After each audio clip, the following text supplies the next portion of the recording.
So one thing that has become very apparent during the pandemic of the last 2 years, we're coming up to the anniversary, is that a lot of Americans and maybe people in other Western countries like to treat their bodies like a dump, and then when something goes wrong, oh, it was just bad luck. They had bad genes. Gotta remind you something. We're all one big family. All 8 billion of us, right? We share a lot of genetic information. It's actually not just all 8 billion of us. It's all life on Earth, right? We eat our cousins, right? Any animal product or plant-based food that you eat is going to be your cousin.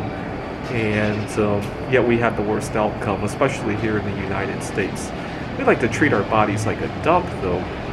So I work at a tutoring center, and I see one of my students, I think she's a 7th grader, she came in all tanned, and I thought they had taken a vacation last weekend or something. I was hoping they had gone to Phoenix or somewhere down south. I had a good time in Phoenix, and when I saw her tanned, I thought that was Phoenix.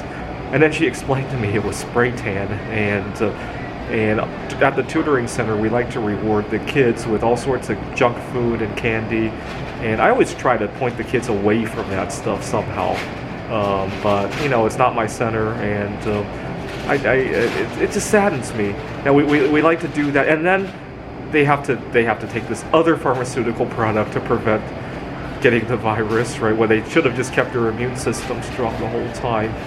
And so that's just sad. 3 years ago, before the pandemic, I had a coworker who was breastfeeding, and I saw her treat her body like a dump as well. And I was trying to gently point out to her. And one day, I think I said something to the effect of, "How would you feel if your kid grew up to eat stuff like this, right?"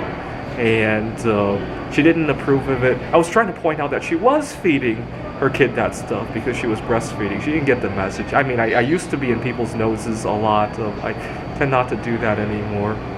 And then one of my other students, he's 16, 17 years old, I want to say, asked me if I celebrated Lent.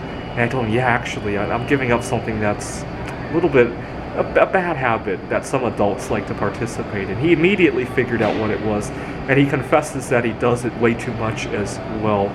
And he doesn't have a girlfriend, and he would rather do that. Just treating his body like a dump, treating his mind like a dump, and then wondering why we get sick, right? Stop.